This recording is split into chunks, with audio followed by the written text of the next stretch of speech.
덕이 너, 이 꿈 네가 살래? 네가 좋은 꿈이라며? 네가 가져가면 되겠네. 하지만 제가 가진 돈이 한 푼도 없어서. 돈이 없으면 물건이라도 내놔. 그거 뭐야, 은비녀네? 그거 일이네. 낮잠을 자던 대감집 아씨가 비명을 지르며 깨어납니다. 아씨는 식모가 아끼던 은비녀 하나를 받고 그 더러운 꿈을 식모 덕이에게 팔아버립니다. 비녀 하나에 팔려버린 기막힌 운명. 버려진 꿈 하나가 바꾼 두 여인의 운명은 어떻게 바뀌었을까요? 사연 시작 전 구독과 좋아요 부탁드립니다. 대감집 아씨가 버린 꿈을 산 식모 이야기 지금 시작합니다. 매미 소리가 맴맴 울어대는 무더운 여름날 오후. 한양 도성 안에서도 으리으리하기로 소문난 영의정댁 안채에서는 때 아닌 비명 소리가 터져 나왔습니다. 저리 가란 말이야. 엄마야, 징그러워. 비단 이불을 걷어차며 벌떡 일어난 여인은 이 댁의 금지옥엽 외동딸 옥분 아씨였습니다. 얼굴은 곱상했지만 눈꼬리가 사납게 올라가 성격이 보통이 아님을 짐작게 했지요. 옆에서 부채질하던 식모덕이가 깜짝 놀라 물수건을 떨어뜨렸습니다. 아, 아씨, 왜 그러십니까? 가위라도 눌리셨어요? 식은땀을 이렇게 흘리시고. 덕이는 얼른 수건을 주어 아씨의 이마를 닦으려 했습니다. 하지만 옥부는 덕이의 손을 탁 하고 쳐내며 소름 끼친다는 듯 몸을 떨었습니다. 아우, 재수 없어. 진짜 기분 나빠 죽겠네. 야, 덕이 너, 물 좀 가져와. 냉수로. 꿈자리가 사나워서 목이 다 타들어간다. 덕이는 불이 나게 냉수한 사발을 떠왔습니다. 옥부는 물을 단숨에 들이켜고는 가슴을 쓸어내리며 투덜거리기 시작했습니다. 그녀가 꾼 꿈 이야기는 참으로 기이했습니다. 내가 낮잠을 자는데 말이야. 갑자기 방문이 스르르 열리더니 웬 커다란 구렁이 한 마리가 들어오는 게 아니겠니? 그것도 그냥 뱀이 아니라 몸통이 내 허벅지보다 더 굵고 시커먼 놈이었어. 구렁이요? 아이고 무서워라. 그래서 아씨를 물려고 했나요? 물기는 차라리 물었으면 꿈에서 깼지. 그 미끌미끌하고 축축한 놈이 내 치마폭 속으로 쑥 들어오지 뭐니? 아우, 생각만 해도 소름 끼쳐. 그 비늘의 차가운 느낌이 아직도 생생해. 이거 분명 흉몽이지? 그렇지? 옥부는 몸서리를 치며 혐오감을 드러냈습니다. 하지만 덕이는 고개를 갸웃했습니다. 어른들 말씀에 뱀꿈은 재물이 들어오거나 태몽이라고 했던 것 같았거든요. 아씨, 제가 듣기로는 구렁이 꿈은 좋은 꿈이라던데요. 큰 재물이 들어오거나 귀한 아이를 가질 태몽이라고. 뭐, 태몽? 야, 너 지금 미쳤니? 내가 시집도 안 간 처녀인데 태몽이라니. 재수 없는 소리 하지 마. 그리고 재물은 무슨 재물? 그 징그러운 놈이 나를 칭칭 감으려고 했는데 이건 분명히 내가 병에 걸리거나 귀신이 붙을 흉몽이야. 철없는 옥분 아씨에게는 그저 징그럽고 끔찍한 파충류일 뿐이었습니다. 그때 옥분의 눈이 반짝였습니다. 자신이 찜찜해하는 이 꿈을 남에게 떠넘기면 애군이 사라진다는 속설이 떠올랐기 때문이죠. 그녀의 시선이 순진한 덕이에게 꽂혔습니다. 가만. 덕이, 너 이 꿈 내가 살래? 예. 꿈을 사다니요? 그런 걸 어떻게 해? 아까 내가 좋은 꿈이라며? 그럼 내가 가져가면 되겠네. 안 그래도 찝찝해서 죽을 뻔했는데 잘 됐다. 자, 빨리 사. 내가 싸게 줄게. 아씨, 저는 돈도 없고 그런 무서운 꿈은 저도 싫습니다. 싫어. 감히 상전이 하라는데 싫다고. 너 저번에 깼던 청아백자 내가 아버지한테 말 안 하고 넘어간 거 잊었니? 그거 지금이라도 잃을까? 너 멍석말이 한번 당해볼래? 옥분의 협박에 덕이는 사색이 되었습니다. 그 백자값은 덕이가 평생 일해도 갚지 못할 큰돈이었으니까요. 덕이는 울며 겨자 먹기로 고개를 끄덕일 수밖에 없었습니다. 아닙니다. 사겠습니다. 하지만 제가 가진 돈이 한 푼도 없어서 돈이 없으면 물건이라도 내놔. 너 머리에 꽂은 거 그거 뭐야? 은비녀네. 그거 일이네. 옥부는 덕이의 머리에 꽂혀있던 낡은 은비녀를 낚아챘습니다. 그것은 덕이가 돌아가신 어머니에게 물려받은 유일한 유품이었습니다. 아씨, 그건 안 됩니다. 어머니가 남겨주신 정표입니다. 제발 그것만은. 시끄러워. 이거면 꿈값으로 퉁쳐줄게. 자, 이제 이 꿈은 내 거야. 그 징그러운 뱀도 찝찝한 기분도 다 내가 가져가는 거다. 얼른 나가. 꼴 보기 싫으니까. 옥부는 은비녀를 챙겨 화장대 서랍에 던져넣고는 덕이를 방 밖으로 내쫓았습니다. 쫓겨난 덕이는 부엌 한 구석에 쭈그리고 앉아 눈물을 훔쳤습니다. 어머니의 비녀를 뺏긴 것이 너무나 서럽고 억울했지요. 엄마, 죄송해요. 제가 못나서 비녀도 지키지 못하고 대체 뱀 꿈이 뭐길래. 흑흑. 그렇게 덕이는 강제로 아씨의 꿈을 샀습니다. 하지만 그날 밤 덕이의 꿈속에서 놀라운 일이 벌어졌습니다. 아씨가 말했던 그 시커먼 구렁이가 덕이의 꿈에 나타난 것입니다. 그런데 이상했습니다. 덕이의 눈에는 그것이 징그럽기는커녕 찬란한 빛을 뿜어내는 신비로운 존재로 보였으니까요. 어머나, 세상에, 뱀이 아니야. 비늘이 황금처럼 번쩍거려. 어찌 이리 고울까? 이리 온. 나에게 오렴. 덕이가 팔을 벌리자 그 거대한 구렁이는 순식간에 황금빛 용으로 변해 덕이의 치마폭 안으로 부드럽게 스며들었습니다. 따뜻하고 묵직한 기운이 아랫배를 감싸는 느낌. 꿈에서 깬 덕이의 얼굴은 발그레하게 상기되어 있었습니다. 이게 무슨 꿈이지? 아씨는 징그럽다고 했는데 나는 왜 이리 가슴이 벅차고 설레는 걸까? 마치 아주 귀한 손님이 찾아온 것만 같아. 아씨에게서 억지로 떠맡은 구렁이 꿈. 하지만 그날 밤 덕이의 꿈속에서 구렁이는 찬란한 황금용이 되어 그녀의 품에 안겼습니다. 아침에 눈을 뜬 덕이는 왠지 모르게 몸이 가볍고 기분이 상쾌했습니다. 빼앗긴 은비녀 생각에 속이 쓰릴 법도 한데 이상하게도 가슴 한구석이 두근거리고 설레는 것이었죠. 마당을 쓸고 있던 덕이에게 옥분 아씨가 방문을 벌컥 열고 소리쳤습니다. 야, 덕이 너 거기서 뭐해? 오늘따라 왜 이렇게 실실 쪼개고 있어? 기분 나쁘게.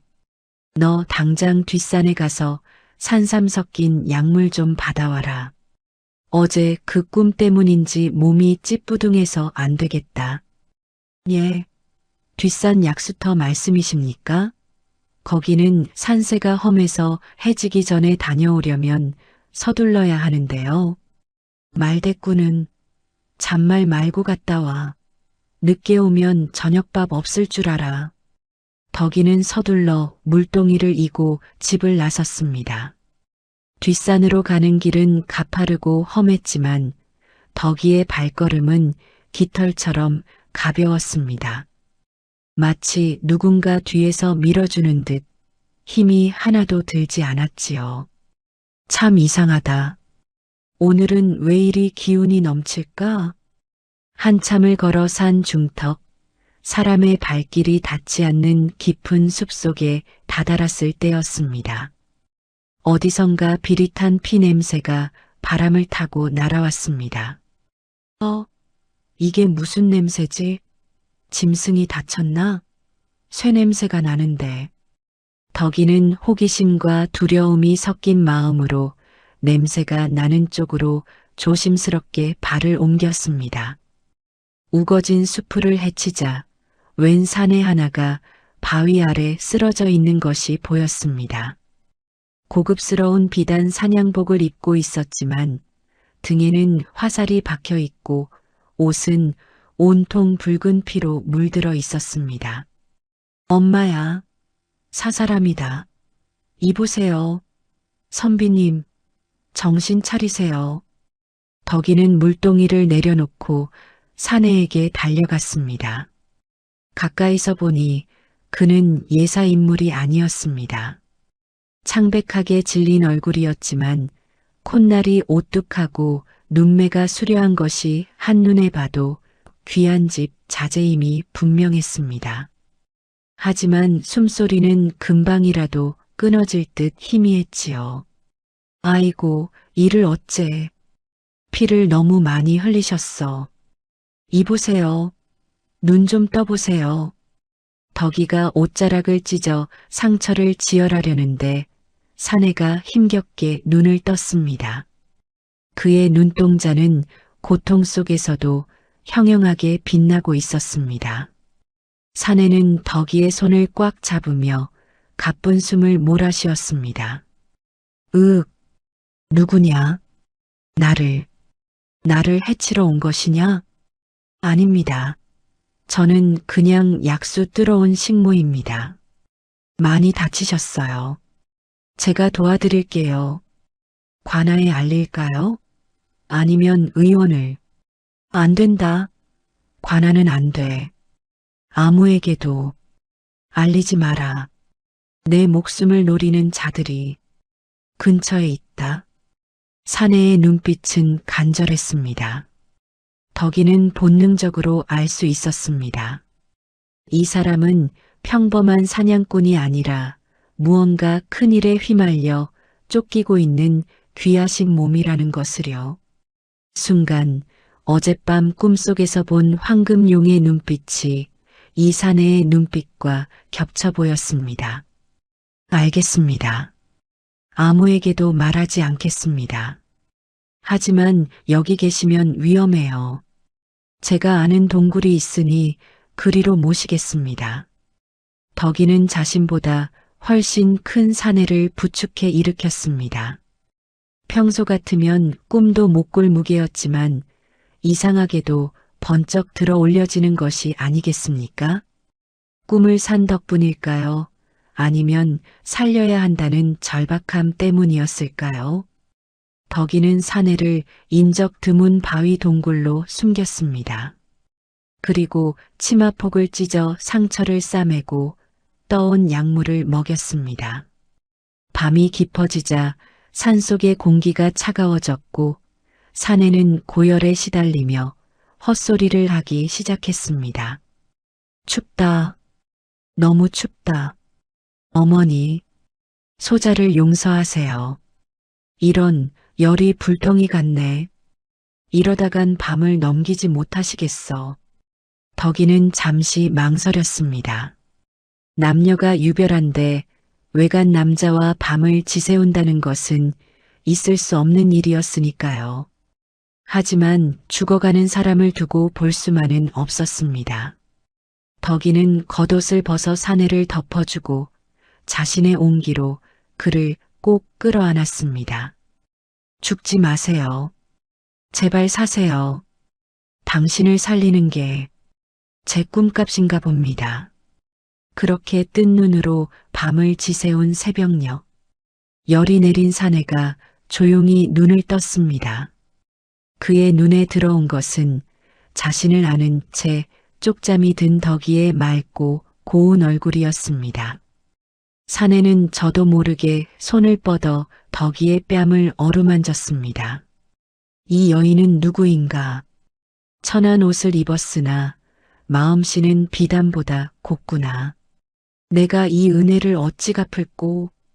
그때 덕이가 부스스 눈을 떴습니다. 두 사람의 시선이 아주 가까이서 마주쳤습니다. 새벽의 푸르스름한 빛 속에서 묘한 기류가 흘렀습니다. 그대가 나를 살렸소. 이름이 무엇이오? 덕이라고 합니다. 김대감 댁 식모입니다. 덕이, 내 목숨이 붙어 있는 한 그 이름은 절대 잊지 않겠소. 나는 사내가 막 자신의 정체를 밝히려는 순간 동굴 밖에서 인기척이 들려왔습니다. 이쪽이다. 핏자국이 이쪽으로 이어졌어. 추격자들이 들이닥친 것입니다. 선비님, 놈들이 온 것 같습니다. 어서 피하셔야 해요. 아니요. 내가 나가서 유인할 테니 그대는 여기에 숨어 있으시오. 나 때문에 그대까지 다치게 할 순 없소. 사내는 품에서 무언가를 꺼내 덕이의 손에 쥐어주었습니다. 초록빛이 영롱한 옷가락지였습니다. 이것을 가지고 있으시오.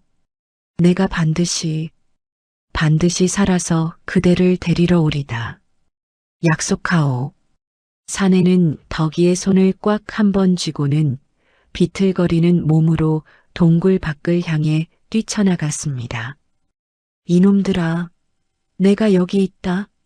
멀어지는 사내의 뒷모습을 보며 덕이는 옷가락지를 가슴에 품고 주저앉았습니다. 선비님, 죽지 마세요. 꼭 돌아오셔야 해요. 그의 가을 영의정 댁에는 경사가 났습니다. 바로 금지옥엽 외동딸 옥분 아씨의 혼례가 치러지는 날이었지요. 상대는 당대 최고의 명문가인 이조판서 댁 장남이었습니다. 마당에는 오색 천막이 쳐지고 사내진미가 상다리가 부러지게 차려졌습니다. 풍악 소리가 담장을 넘어온 동네를 들썩이게 했지요. 호호, 역시 내가 꿈을 잘 팔았다니까. 그 재수 없는 뱀 꿈을 덕이한테 넘겨버리니까 이렇게 좋은 혼처가 들어오잖아. 덕아, 내 꽃신 좀 똑바로 신겨라. 비싼 거니까 손때 묻히지 말고. 옥부는 화려한 화롯을 입고 연지곤지를 찍은 채 세상에서 제일 행복한 신부가 되어 있었습니다.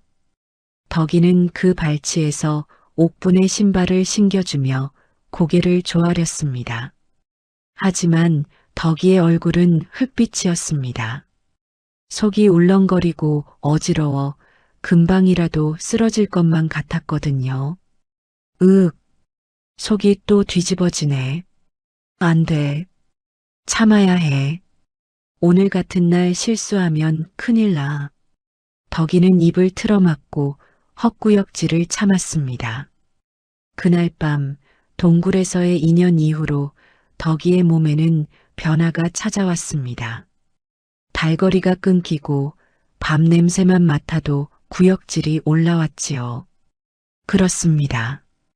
덕이는 아이를 가진 것입니다. 하지만 덕이는 아무에게도 말할 수 없었습니다. 아비 없는 자식, 그것도 사냥꾼에게 쫓기던 정체불명의 사내와 맺은 인연이라니. 말하는 순간 죽은 목숨이나 다름없었으니까요. 옥분 아씨가 시집을 가고 난 뒤 집안은 한결 조용해졌습니다. 하지만 덕이의 배는 하루가 다르게 불러오기 시작했습니다.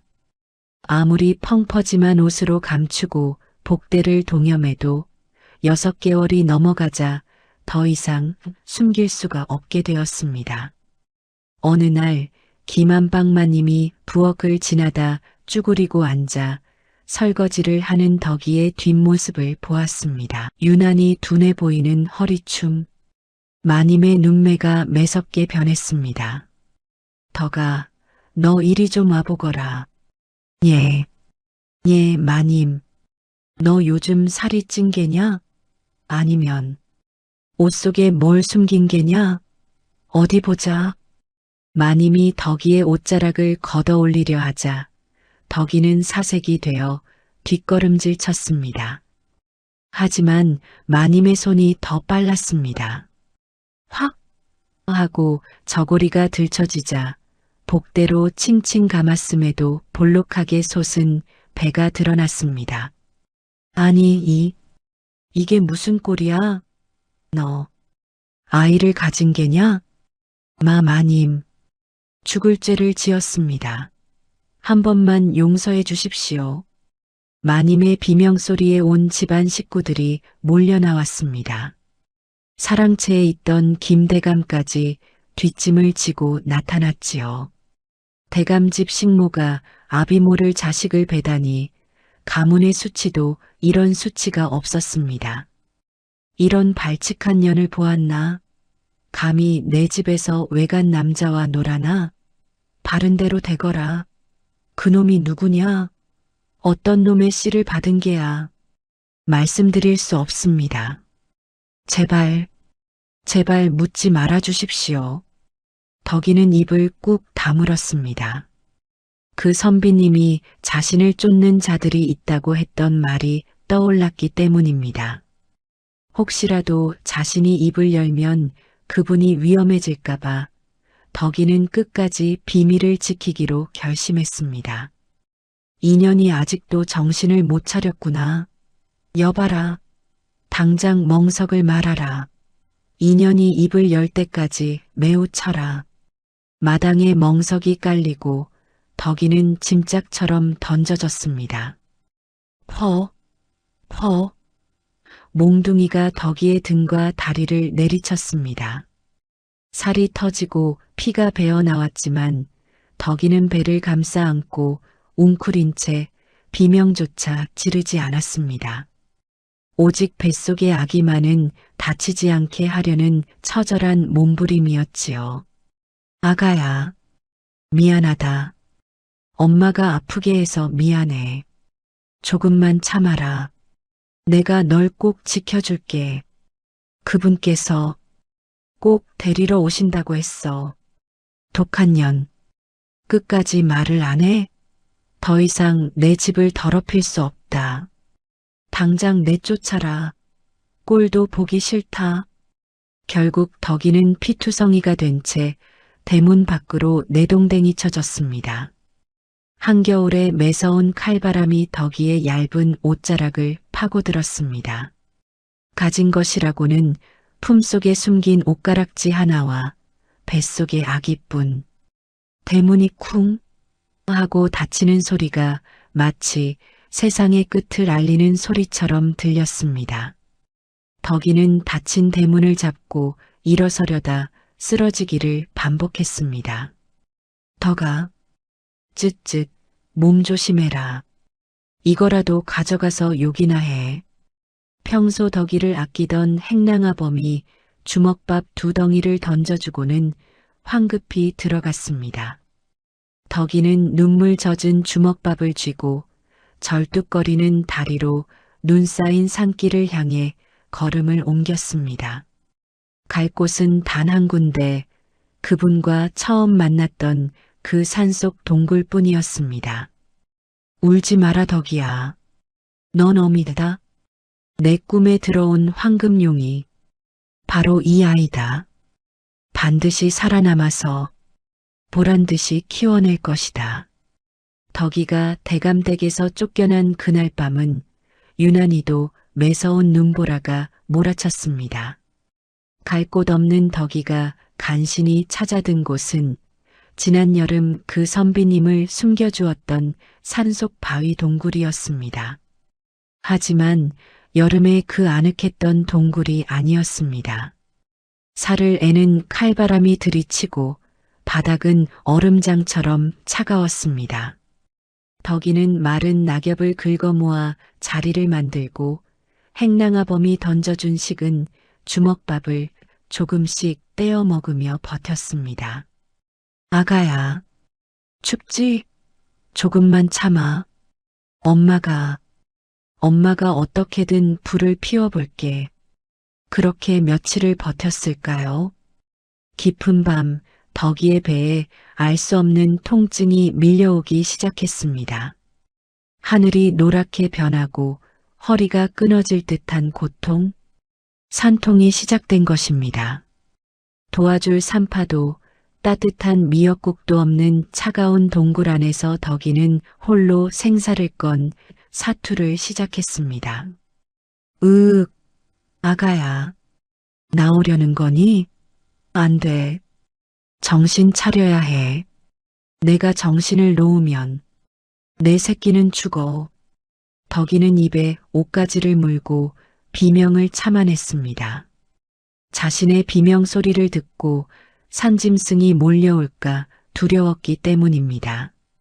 식은 땀이 비 오듯 쏟아지고 손톱이 바위를 긁어 피가 맺혔습니다. 그때 동굴 밖에서 우르릉 쾅 하고 천둥이 쳤습니다. 한겨울에 난데없는 천둥 번개가 치더니 하늘에서 신비로운 기운이 동굴로 쏟아져 내렸습니다. 으아악!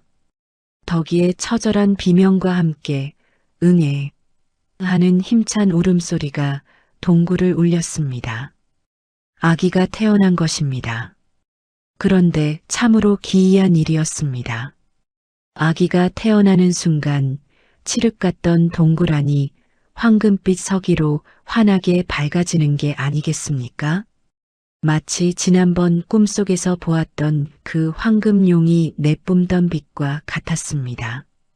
내 새끼, 살았구나. 살아서 나와줬구나. 덕이는 탯줄을 끊고 자신의 치마 속적삼을 찢어 아기를 감쌌습니다. 핏덩이 같은 아기를 품에 안자 얼어붙었던 몸이 거짓말처럼 녹아내리는 것 같았습니다. 덕이는 떨리는 손으로 아기의 몸을 살폈습니다. 사내 아이였습니다. 이목구비가 뚜렷하고 우렁차게 우는 것이 장군감이었지요. 그런데 아기를 씻기려던 덕이의 눈이 휘둥그레졌습니다. 아기의 등 한복판에 붉은 점들이 모여 만든 기이한 무늬가 있었기 때문입니다. 그것은 마치 비늘이 돋친 용의 모양을 하고 있었습니다. 이건 용이다. 등 뒤에 용이 그려져 있어. 아씨가 팔았던 그 용꿈이 정말 너였구나. 덕이는 아기를 품에 꽉 끌어안고 하염없이 눈물을 흘렸습니다. 비녀 하나를 주고 샀던 그 꿈.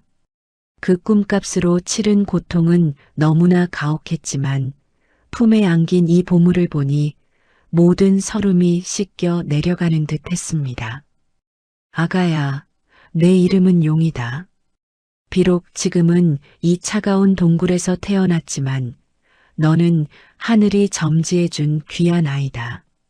이 어미가 내 뼈를 깎아서라도 너를 훌륭하게 키울 것이다. 그러니 보란듯이 살아남자. 알겠지? 다음 날부터 덕이의 눈물겨운 육아가 시작되었습니다. 먹은 것이 없어 젖이 나오지 않자 덕이는 눈 녹인 물을 마셔가며 젖을 짜냈습니다. 산열매를 따먹고 나무 껍질을 씹으며 허기를 채웠지요. 밤에는 늑대 울음소리에 잠 못 이루며 낫을 손에 쥐고 아기 곁을 지켰습니다. 그렇게 모진 풍파 속에 10년이라는 세월이 흘렀습니다. 어느덧 옥분 아씨는 시집가서 아이를 낳지 못해 구박받고 있다는 소문이 돌았지만 산속의 덕이는 달랐습니다. 동굴 생활을 청산하고 산 아래 작은 초가집을 지어 살고 있었지요. 마당에는 10살 된 소년 용이가 장작을 패고 있었습니다. 또래보다 머리 하나는 더 크고 눈빛이 샛별처럼 빛나는 소년이었습니다. 어머니, 장작 다 팼습니다. 이제 읍내에 가서 이거 팔고 올게요. 오늘 장날이라 쌀 좀 살 수 있을 거예요. 오냐, 조심해서 다녀오거라. 그리고 사람들이 아비 없는 자식이라고 놀려도 걱정 마세요. 그런 건 신경 안 써요. 저한테는 세상에서 제일 강한 어머니가 계시잖아요. 그리고 언젠가 아버님이 꼭 오신다고 했으니까 저는 믿고 기다릴 겁니다. 용이는 지게를 지고 씩씩하게 산을 내려갔습니다. 덕이는 그 뒷모습을 보며 옷고름을 만지작거렸습니다. 그 속에는 10년 전 그분이 주고 간 옷가락지가 여전히 따뜻하게 데워져 있었지요. 그런데 그날 저녁 읍내에 다녀온 용이의 표정이 심상치 않았습니다. 무언가 충격적인 것을 본 듯 얼굴이 하얗게 질려 있었지요. 어머니, 큰일 났어요. 장터에 방이 붙었는데 역적 모의를 한 죄인들을 잡는다고 난리예요. 그런데 그 죄인 명단에 어머니가 일하셨던 김대감 댁 이름이 적혀 있었어요.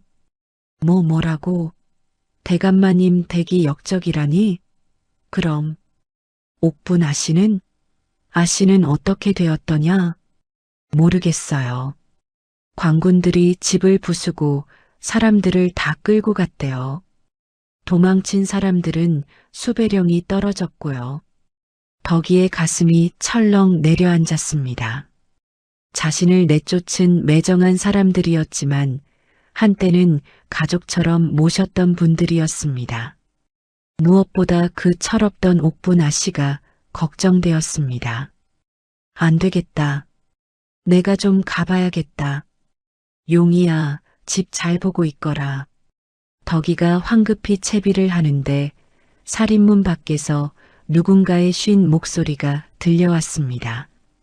마치 귀신곡하는 소리처럼 처량하고 다급한 목소리였습니다. 이보시오. 사람 살려주시오. 밥 한 덩이만. 제발 밥 한 덩이만 주시오. 덕이가 조심스레 문을 열어보니 거짓골을 한 여인이 쓰러져 있었습니다. 머리는 산발이고 옷은 다 찢어졌지만 덕이는 단번에 알아볼 수 있었습니다. 10년 전 비단옷을 입고 덕이를 내쫓았던 그 여인. 바로 옥분 아씨였습니다. 덕이는 쓰러진 여인을 업어 방으로 들였습니다. 10년 전 비단옷을 입고 호통치던 그 당당한 옥분 아씨는 온데간데 없었습니다. 흙투성이가 된 얼굴, 헝클어진 머리카락, 그리고 썩은 내가 진동하는 누더기 옷. 그것은 영락없는 거지의 모습이었습니다. 덕이는 따뜻한 보리차를 끓여 여인의 입에 흘려넣었습니다. 잠시 후 옥분이 하고 신음을 토하며 눈을 떴습니다. 여기가 어디요? 혹시 관아에서 잡으러 온 게요? 아닙니다. 산속 민가입니다. 안심하세요. 아무도 쫓아오지 않습니다. 옥분은 안심하라는 말에 그제야 긴장을 풀고 주변을 두리번거렸습니다. 그러다 부엌 쪽에서 풍겨오는 구수한 밥 냄새를 맡고는 눈이 뒤집혔습니다. 체면이고 뭐고 따질 겨를이 없었지요. 밥 좀 주시오. 배가 고파 창자가 끊어질 것 같소. 제발. 덕이가 서둘러 보리밥에 된장국, 그리고 김치 한 보시기를 내왔습니다. 옥분은 숟가락도 쓰지 않고 허겁지겁 손으로 밥을 집어 삼켰습니다. 예전 같으면 쌀알이 거칠다, 반찬이 짜다 하며 밥상을 엎었을 그녀가 개눈 감추듯 밥그릇을 비우는 모습. 덕이는 그 모습을 보며 만감이 교차했습니다. 아씨, 어쩌다 일이 되셨습니까? 금지옥엽 귀하게만 자라신 분이. 배가 좀 찾아 옥부는 그제야 정신이 드는지 트림을 꺼억하고는 덕이를 쳐다보았습니다. 하지만 10년의 세월이 흐른 탓일까요? 아니면 덕이의 분위기가 너무나 달라진 탓일까요? 옥부는 눈앞의 여인이 자신이 내쫓았던 식모덕이라는 사실을 전혀 알아보지 못했습니다. 휴, 이제 좀 살 것 같네. 고맙소, 아주머니. 내 이 은혜는 나중에 갚으리다. 내가 지금은 이 꼴이지만 원래는 한양 영의정댁 따님이요. 영의정댁 따님께서 어찌 이런 산골까지 오시게 되었습니까? 덕이의 질문에 옥부는 땅이 꺼져라 한숨을 쉬며 자신의 기구한 팔자 타령을 늘어놓기 시작했습니다. 그 이야기는 인과응보 그 자체였습니다. 말도 마시오. 다 내 팔자가 사나운 탓이오. 시집을 갔는데 시어머니란 작자가 어찌나 깐깐한지. 아침 문안 늦었다고 트집, 반찬 타박했다고 트집. 내가 참다 못해 밥상을 한번 엎었더니 글쎄 칠거지약이라며 나를 쫓아내지 뭐요?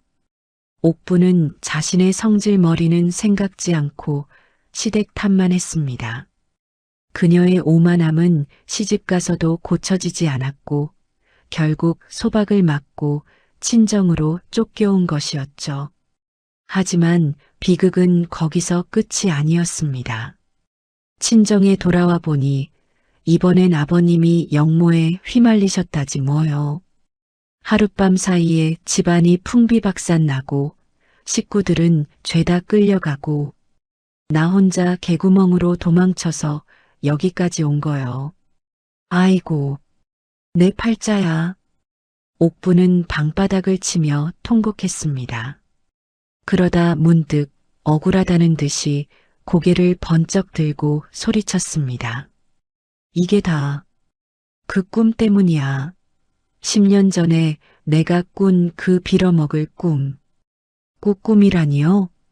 그때 내가 낮잠을 자는데 징그러운 구렁이가 치마폭으로 들어오는 꿈을 꿨거든.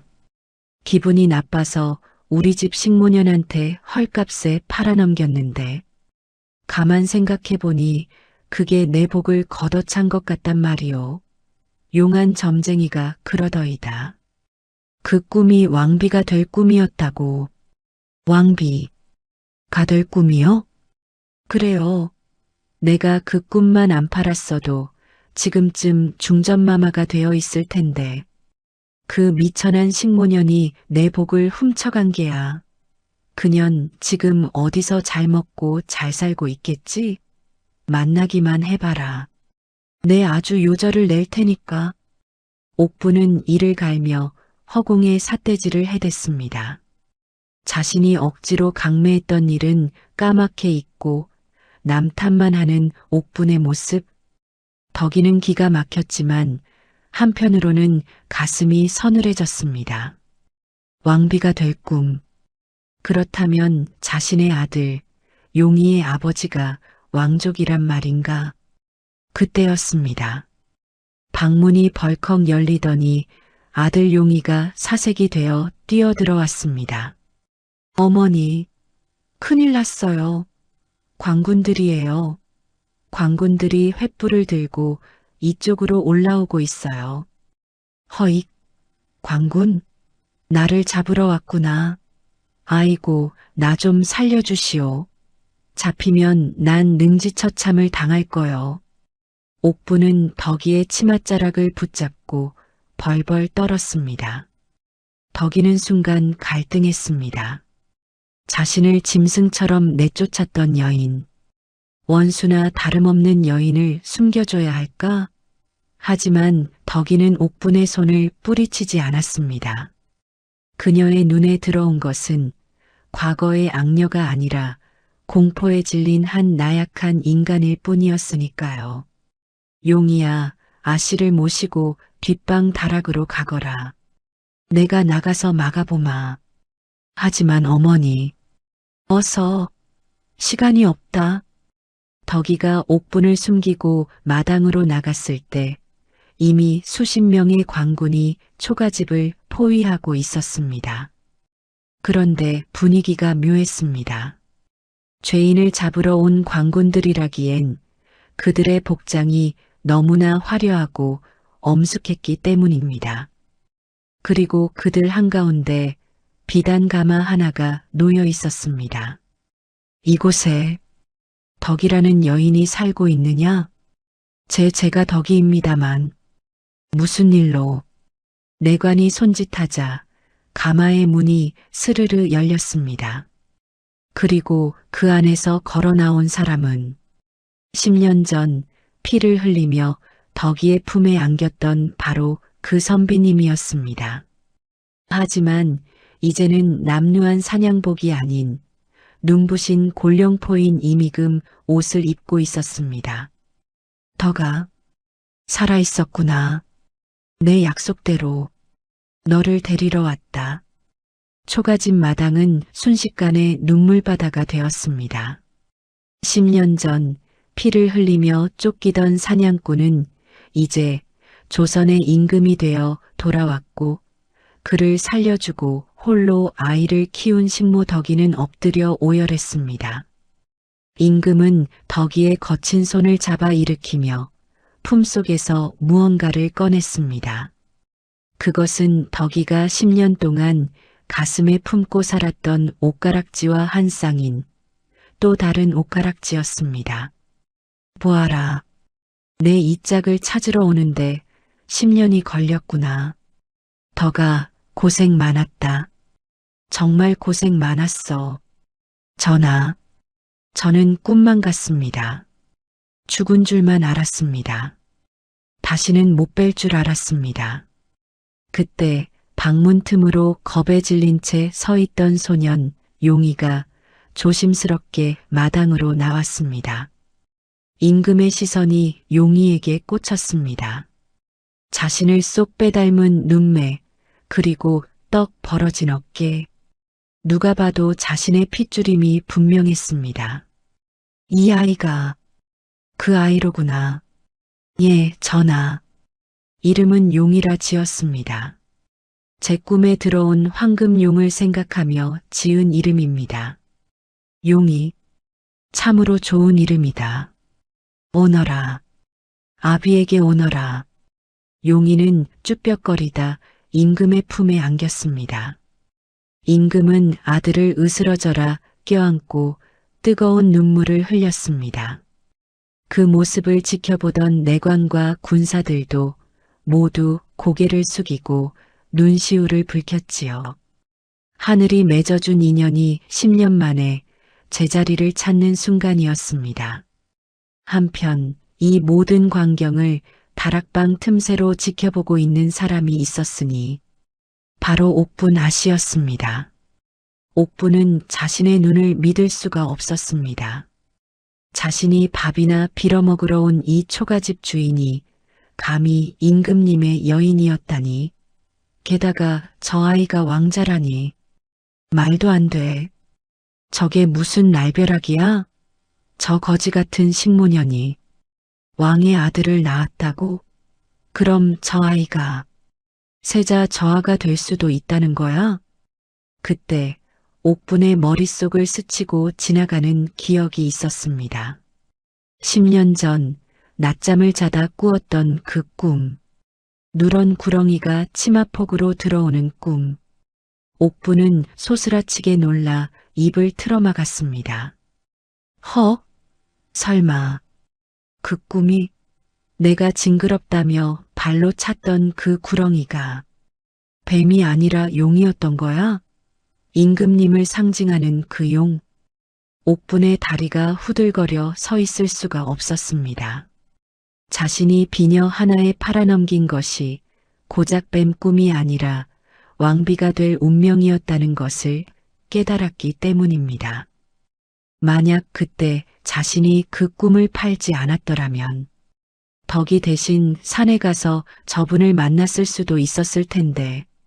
아이고 배야. 아이고 배야. 내가 미쳤지. 내가 내 복을 제 발로 걷어찼어.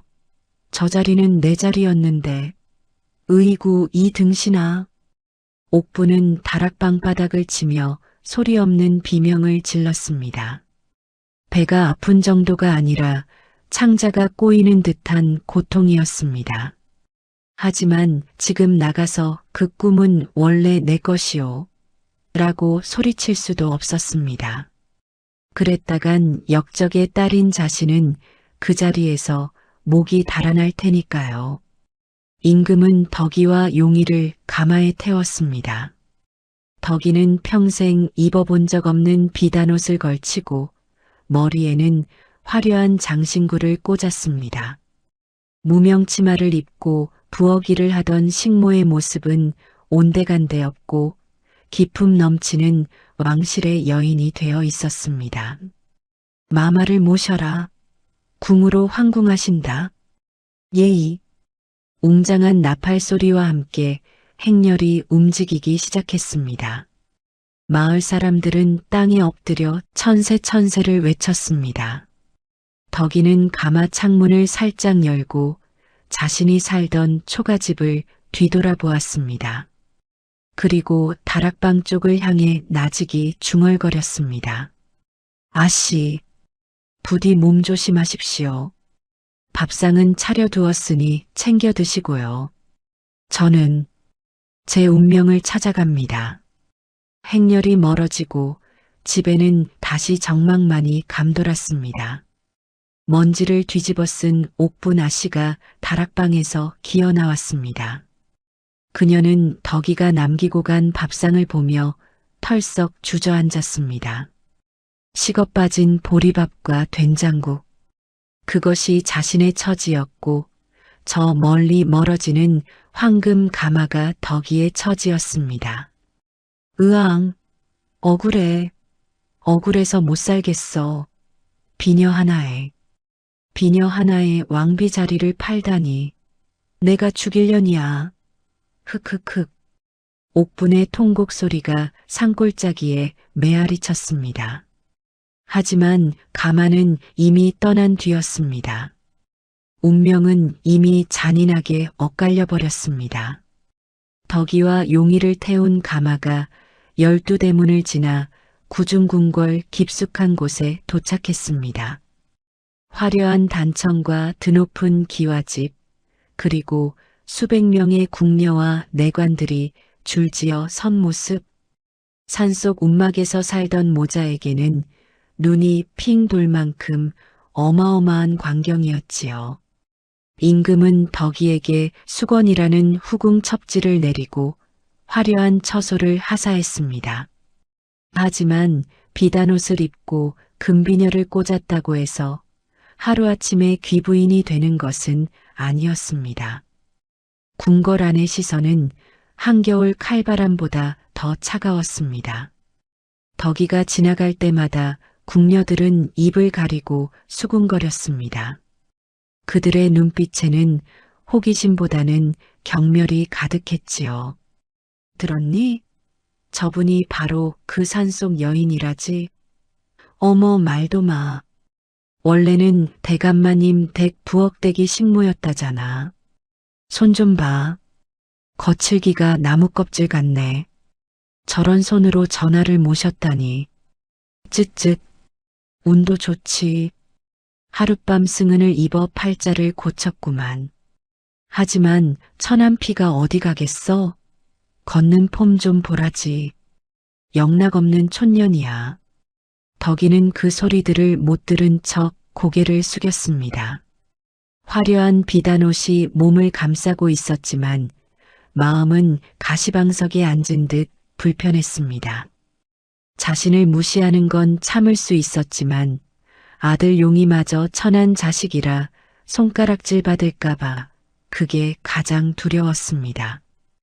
가장 큰 난관은 왕실의 어른인 대비마마와의 첫 만남이었습니다. 명문가 출신의 깐깐한 대비는 근본 없는 식모 출신이 왕손을 낳아 들어왔다는 사실을 도저히 받아들일 수 없었지요. 덕이는 용의의 손을 잡고 대비전 문턱을 넘었습니다. 상석에 앉은 대비는 덕이가 큰 절을 올릴 때까지 눈길 한 번 주지 않고 차만 마시고 있었습니다. 대비마마, 문 안 올립니다. 새로 들어온 이가 덕이라고 하옵니다. 고개를 들어라. 내 너를 보니 왜 전하께서 마음을 뺏기셨는지 알겠구나. 얼굴은 제법 반반하구나. 대비의 시선이 덕이의 거친 손에 꽂혔습니다. 10년 동안 산에서 나무를 하고 밭을 가느라 굳은 살이 박이고 투박해진 손. 아무리 씻고 기름을 발라도 지워지지 않는 고생의 흔적이었습니다. 허나 그 손을 보아라. 흙대가 벗겨지지 않았구나. 그런 천한 손으로 어찌 귀한 왕손을 어루만졌단 말이냐? 내 아들 주상 전하의 용 안에 흠이라도 낼까 겁나는구나. 대비의 모욕적인 언사에 주변 상궁들마저 숨을 죽였습니다. 덕이는 얼굴이 화끈거려 쥐구멍이라도 찾고 싶었습니다.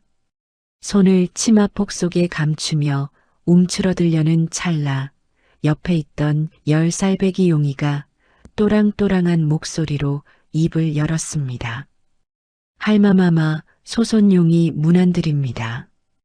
오호, 내가 그 아이로구나. 그래, 가까이 오너라. 대비는 용이를 불러세워 이리저리 뜯어보았습니다. 산에서 자랐다 하여 거칠 줄 알았는데 눈빛이 살아있고 기골이 장대한 것이 영락없는 왕실의 핏줄이었습니다. 하지만 대비는 짐짓 엄한 표정으로 물었습니다. 내 어미가 천한 일을 하며 너를 키웠다지? 내 어미의 저 거친 손이 부끄럽지 않으냐?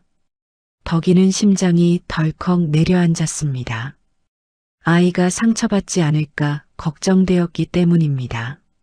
하지만 용이는 덕이의 거친 손을 덥석 잡더니 대비를 똑바로 쳐다보며 말했습니다. 아니옵니다. 저는 세상에서 어머님의 손이 가장 자랑스럽습니다. 뭐라?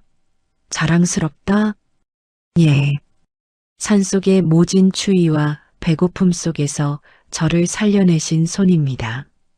제 살을 깎아 저를 먹이시고 맹수들과 싸워 저를 지키신 장군의 손과도 같습니다.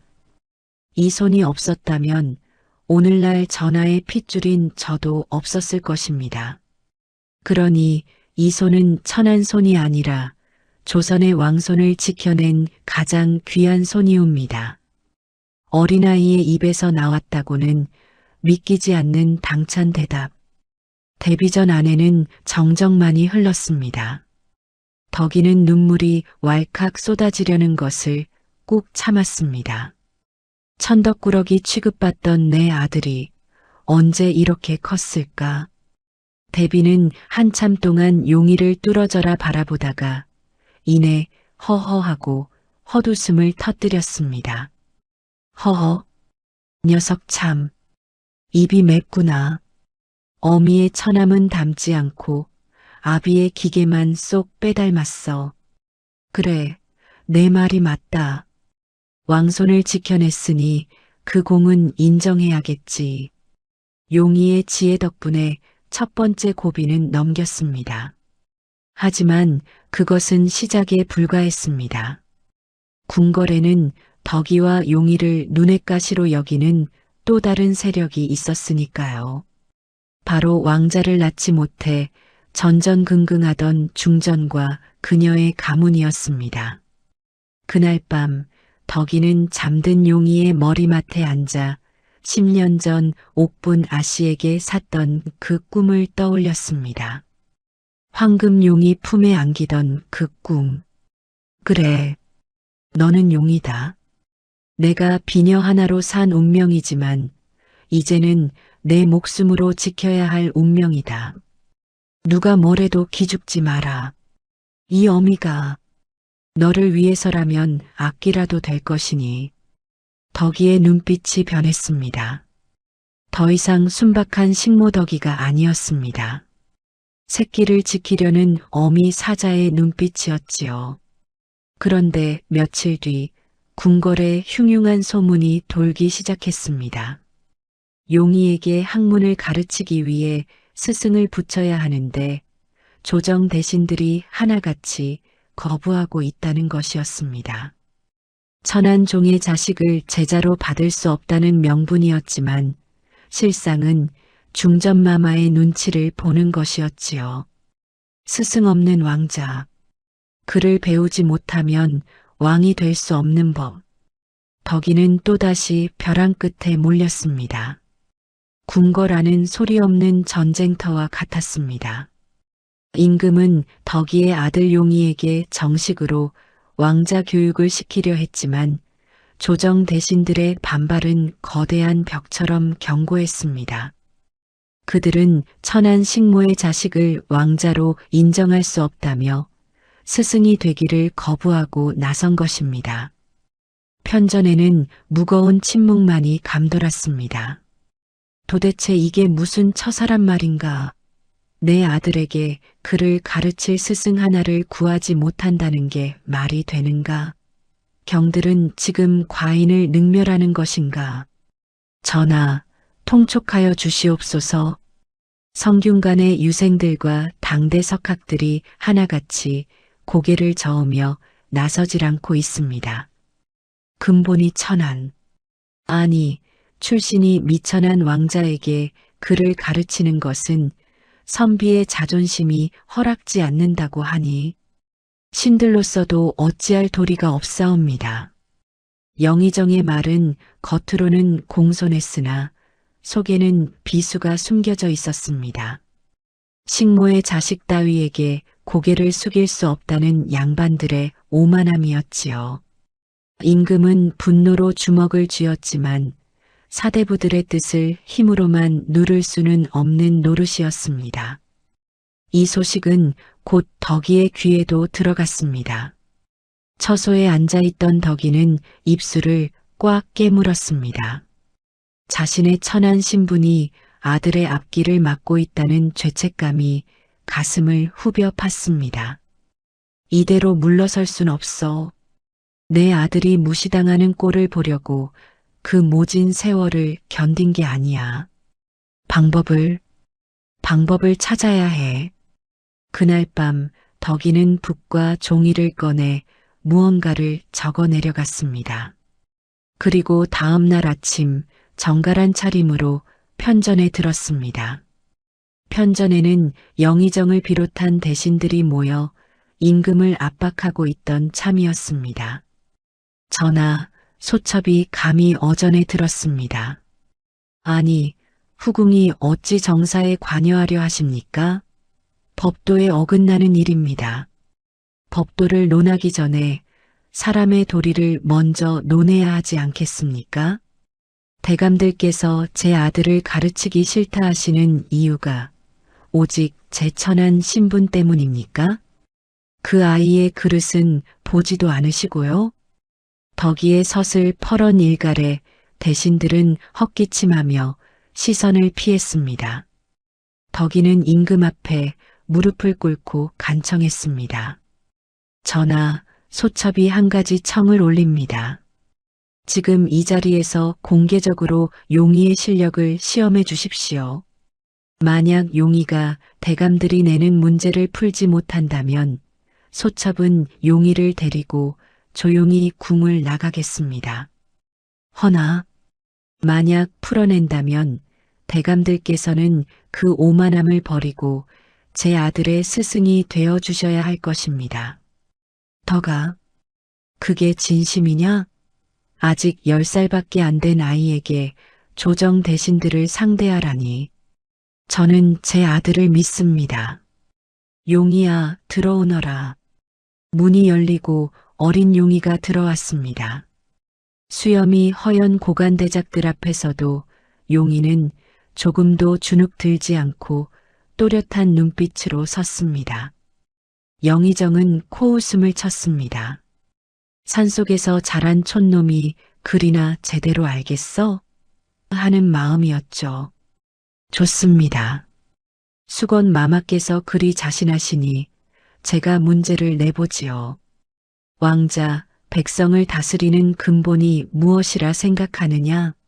어려운 경전 구절을 읊어보거라.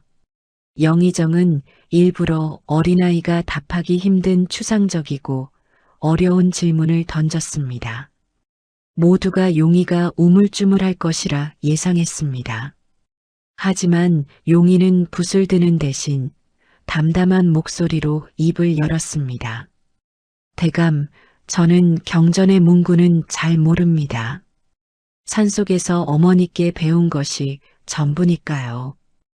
허허, 거북에. 글도 모르는구만. 무식한 것. 하지만 저는 밥이 무엇인지는 압니다. 산속에서 굶주릴 때 어머니는 당신 몫의 밥을 덜어 저에게 주셨습니다. 그 밥 한 덩이에 저는 살았고 어머니의 사랑을 배웠습니다. 백성을 다스리는 근본도 그와 같지 않습니까? 임금께서 당신의 것을 덜어 굶주린 백성을 먹이는 마음. 그 밥 한 덩이의 자비가 곧 정치의 근본이라 생각합니다. 순간 편전 안에 정적이 흘렀습니다. 어려운 한자어나 공자 맹자의 말을 인용한 것은 아니었지만 그 어떤 명문보다 깊은 울림이 있는 대답이었습니다. 임금은 감탄하여 눈을 크게 떴고 비웃던 대신들의 입은 다물어질 줄 몰랐습니다. 이 녀석 보게. 대감께서는 화려한 옷을 입고 어려운 말을 쓰시지만 정작 백성들이 무엇을 먹고 사는지는 모르시는 듯합니다. 백성의 배고픔을 모르는 학문이 무슨 소용이 있겠습니까? 10살 소년의 일침에 영의정의 얼굴이 불그락푸르락해졌습니다. 그때 구석에 앉아있던 한 노인, 당대 최고의 학자이자 대제학인 송대감이 무릎을 탁 치며 일어났습니다. 훌륭하십니다. 참으로 훌륭하십니다. 내 평생 수많은 제자를 가르쳤으나 이토록 명쾌하고 가슴을 울리는 답은 처음 듣습니다. 이분이야말로 하늘이 내린 성군의 제목이십니다. 송대감은 덕이와 용의 앞에 큰 절을 올렸습니다. 수건 마마 소인이 늙고 어리석어 진주를 알아보지 못했습니다. 부디 소인에게 왕자 아기씨를 가르칠 영광을 주시옵소서. 제 남은 생을 바쳐 조선 최고의 성군으로 모시겠습니다. 분위기는 순식간에 뒤집혔습니다. 최고의 학자가 머리를 숙이자 눈치만 보던 다른 대신들도 하나둘씩 저도 가르치겠습니다. 소신의 불찰입니다 하며 고개를 숙였습니다. 덕이는 그제야 안도의 한숨을 내쉬며 아들의 어깨를 감싸 안았습니다. 고맙다 용이야. 정말 고맙다. 내가 어미의 한을 풀어주었구나. 하하, 보았는가. 이것이 내 아들이다. 이제 누구도 이 아이의 출신을 문제 삼지 못할 것이다. 편전은 임금의 웃음소리와 대신들의 탐복소리로 가득 찼습니다. 천한 식모의 아들이라는 꼬리표를 떼고 진정한 천재 왕자로 인정받는 순간이었습니다. 하지만 빛이 강하면 그림자도 짙어지는 법. 이 소식을 전해 들은 중전의 처소에서는 날카로운 파열음이 들려왔습니다. 뭐라고? 대제학이 머리를 조아렸다고. 이런 멍청한 것들. 안 되겠다. 그년과 그 아들놈을 이대로 두었다간 내 자리가 위태로워지겠어. 당장 그것을 준비해라. 중전의 눈빛에 도끼가 서렸습니다. 실력으로 안 된다면 더 비열하고 끔찍한 방법으로 그들을 제거하려는 음모. 궁궐의 가장 어두운 곳에서 검은 그림자가 꿈틀대기 시작했습니다. 용의가 편전에서 대신들을 압도하고 천재 왕자로 인정받은 그날 밤, 중궁전에는 칠흑 같은 어둠이 깔려 있었습니다. 중전은 분노로 몸을 떨며 자신의 신복인 최상궁을 은밀히 불렀습니다. 최상궁, 내가 말한 그것은 준비되었느냐? 그 천한 무술인형과 그 아들놈이 설치는 꼴을 더는 볼 수가 없다. 내 아들의 세자 자리를 위협하는 싹은 일찌감치 잘라버려야 해. 예, 마마. 용하다는 무당에게서 저주 인형을 받아왔습니다. 오늘 밤 수건의 처소 밑에 묻어두면 내일 아침이면 영모의 증거가 되어 그년의 목을 조를 것입니다. 좋다. 아주 철저히 해야 한다. 누구도 눈치채지 못하게, 쥐도 새도 모르게 처리하거라. 그 시각 덕이와 용이는 아무것도 모른 채 잠자리에 들 준비를 하고 있었습니다. 덕이는 잠든 아들의 얼굴을 쓰다듬으며 행복에 잠겨 있었지요. 하지만 그 행복은 처소 마루 밑에서 들려오는 사각사각 흙 파는 소리와 함께 산산조각이 나고 있었습니다. 이튿날 아침 평화롭던 덕이의 처소에 난데없이 의금부 관군들이 들이닥쳤습니다. 영모 혐이다. 샅샅이 뒤져라. 하는 고함과 함께 집기들이 부서지고 마당이 파헤쳐졌습니다. 놀란 덕이가 뛰쳐나왔을 때 병사 하나가 마루 밑에서 시커먼 물건을 꺼내 들었습니다. 찾았다. 이것이 무엇이냐? 왕실을 저주하는 흉물스러운 인형이 아니냐? 이 인형이라니요? 저는 모르는 일입니다. 본 적도 없는 물건입니다. 닥쳐라. 내 처소에서 나왔는데 발뺌을 하느냐? 이 인형에 꽂힌 바늘이 중전마마의 침소를 향하고 있다. 이것은 명백한 저주요, 영모다. 죄인을 포박하라. 순식간에 덕이의 양팔이 결박당했습니다. 어린 용이가 울며 매달렸지만 군사들은 매정하게 덕이를 끌고 갔습니다. 어머니, 어머니 하는 아들의 절규를 뒤로 한 채 덕이는 차가운 의금부 감옥에 갇히고 말았습니다. 이 모든 것이 중전의 계략임을 알 턱이 없는 조정 대신들은 요사스러운 여인을 처형해야 한다며 들고 일어났지요. 한편 도성 밖 왁자지껄한 장터, 사람들이 삼삼오오 모여 대궐에서 벌어진 사건에 대해 떠들고 있었습니다. 그 무리 틈에 밥을 빌어먹으러 나온 옥분이 쭈그리고 앉아 귀동냥을 하고 있었지요. 자네 들었나? 새로 들어온 후궁 말이야. 중전마마를 저주하다가 딱 걸렸다네. 저런 쯧쯧. 간이 배 밖으로 나왔구만. 원래 천한 식모 출신이라더니 무식해서 그런 짓을 했나 봐. 내일 당장 사약을 받게 생겼다던데? 뭐, 사약? 식모 출신 후궁이라면 덕이 그년 말이냐? 그년이 죽게 생겼다고? 옥분의 가슴이 쿵쾅거렸습니다. 자신의 꿈을 훔쳐가 왕의 여자가 된 덕이 질투 죽을 지경이었는데 막상 죽게 생겼다니 묘한 기분이 들었습니다. 꼴 좋다 싶으면서도 한편으로는 10년 전 덕이가 차려줬던 밥상이 떠올랐습니다. 그때 옥분의 눈에 익숙한 얼굴 하나가 들어왔습니다. 장터 한 구석 점집에서 황급히 걸어 나오는 여인. 바로 며칠 전 옥분이 구걸하다가 어깨를 부딪혀 욕을 바가지로 먹었던 최상궁이었습니다.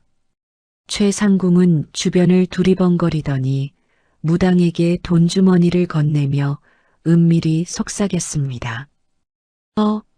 저 여자는 중전마마를 모신다는 그 상궁 아니야? 근데 왜 저런 으슥한 점집에서 나와?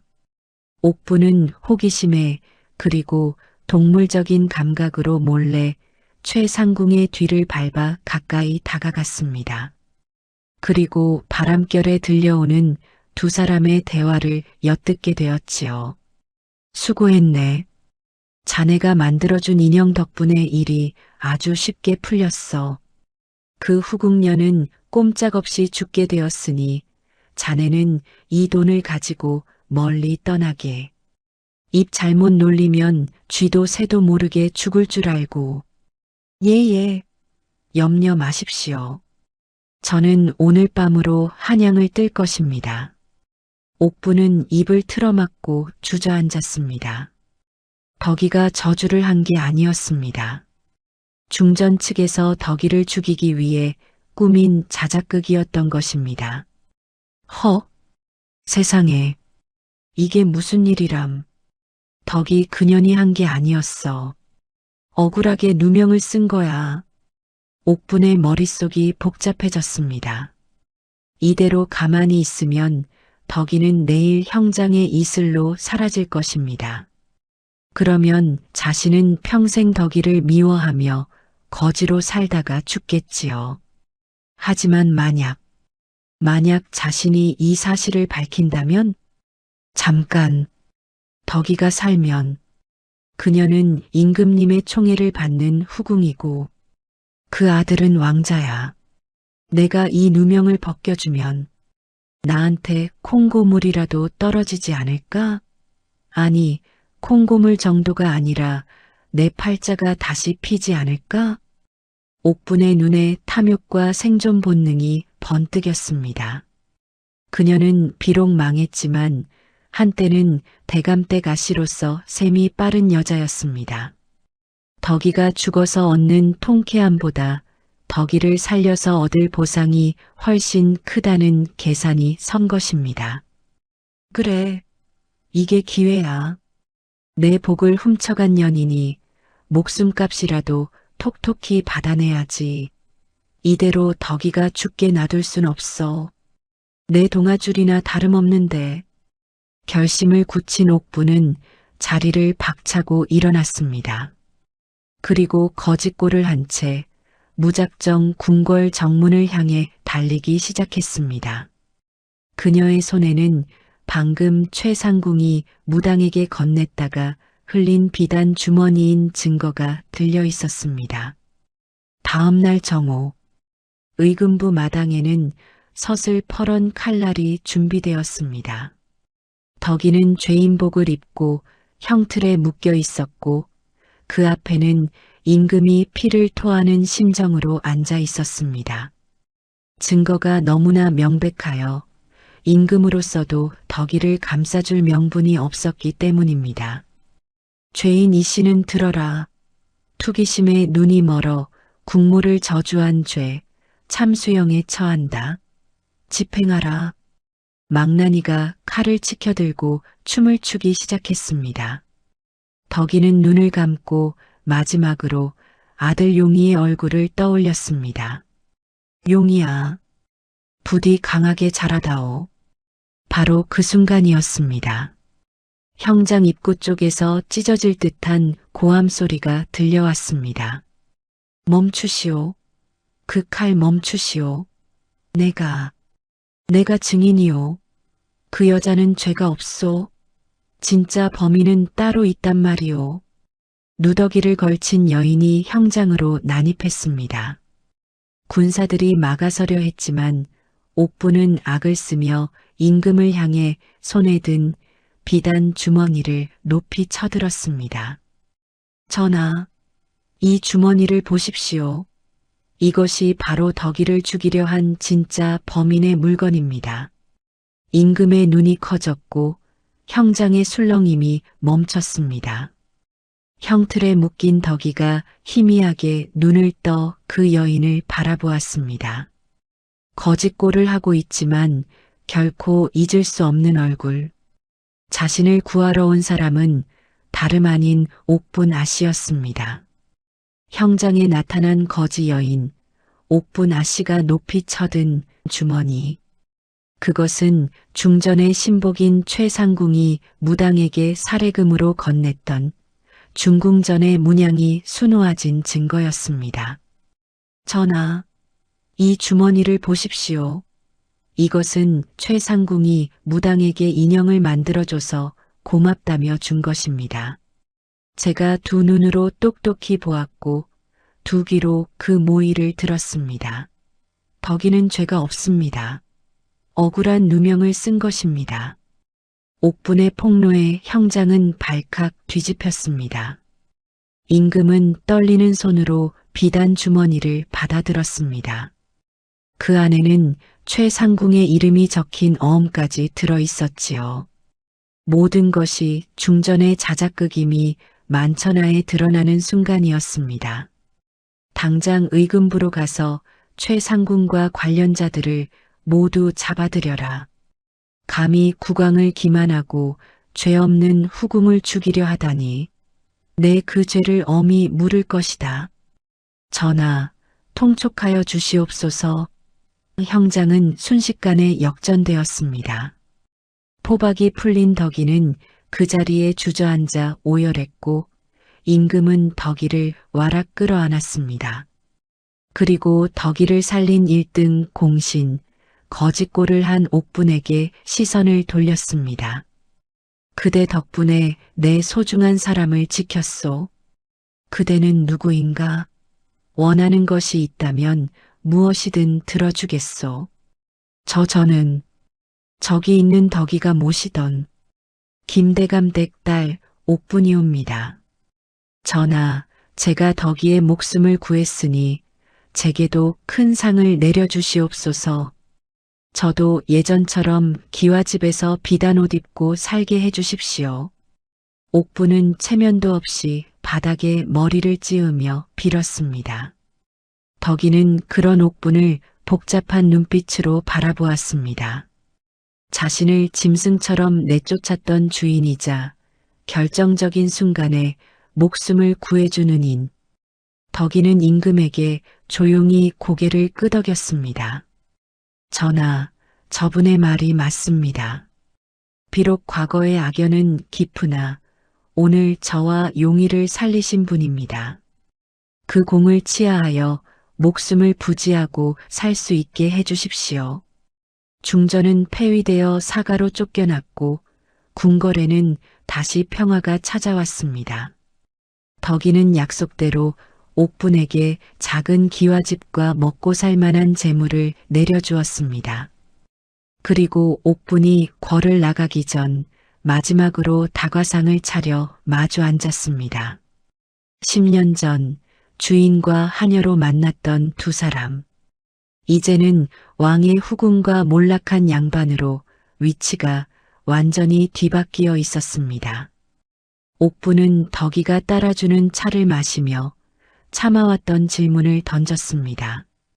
저기, 덕이 너 아니마마. 하나만 물어봅시다. 그때 내가 샀던 그 꿈 말이다.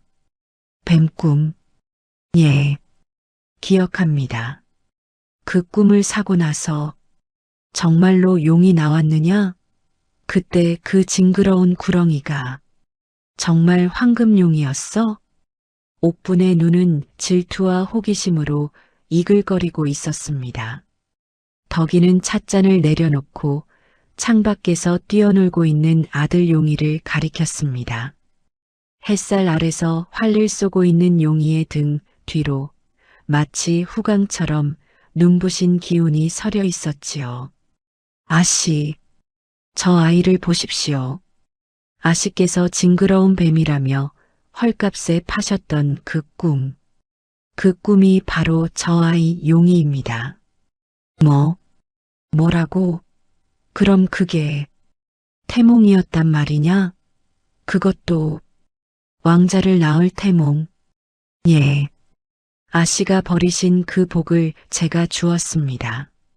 아씨는 겉모습만 보고 징그럽다 하셨지만 제 눈에는 세상 무엇보다 찬란한 용이었습니다. 그 꿈을 산 덕분에 제가 임금님을 만나고 이 귀한 아이를 얻었습니다. 덕이의 말은 비수처럼 옥분의 가슴에 꽂혔습니다. 비녀 하나, 고작 낡은 은비녀 하나에 왕비가 될 운명을 팔아버린 것입니다. 옥분은 가슴을 쥐어뜯으며 땅을 쳤습니다. 아이고, 아이고 배야. 내가 미쳤지. 내가 눈이 삐었지. 내가 그 꿈을 꾸고도 못 알아보다니. 그 자리가 내 자리였는데. 내가 왕비가 될 팔자였는데. 옥부는 바닥을 구르며 울부짖었습니다. 하지만 이미 버스는 떠난 뒤였습니다. 덕이는 그런 옥분을 측은하게 바라보며 조용히 말했습니다. 아씨, 운명은 거저 주어지는 것이 아닌가 봅니다. 아씨는 꿈을 가졌으나 귀함을 몰랐고 저는 꿈을 샀으나 그 무게를 견디며 아이를 지켰습니다. 그러니 이제 그만 후회하시고 내려주신 재물로 평안히 사십시오. 덕이는 옥분을 돌려보내고 마당으로 나갔습니다. 아들 용이가 환하게 웃으며 달려와 덕이의 품에 안겼습니다. 어머니, 저기 보세요. 하늘에 무지개가 떴어요. 마치 용이 승천하는 것 같아요. 그래, 참으로 곱구나. 우리 용이가 저 하늘을 날아오를 날이 머지 않았구나. 철없는 아씨가 버린 꿈을 사서 조선 최고의 여인이 된 식모덕이 그녀의 이야기는 복은 알아보는 사람의 것이며 지키는 자만이 누릴 수 있다는 교훈을 남겼습니다. 여러분도 혹시 간밤에 좋은 꿈 꾸셨나요? 그 꿈 함부로 팔지 마시고 소중히 품으십시오. 어쩌면 그 꿈이 여러분의 인생을 송두리째 바꿀 황금용일지도 모르니까요. 지금까지 대감집 아씨가 버린 용꿈을 산 식모의 기막힌 운명이었습니다. 구독과 좋아요 부탁드립니다. 청취해주신 여러분 모두 대박 꿈꾸십시오. 감사합니다.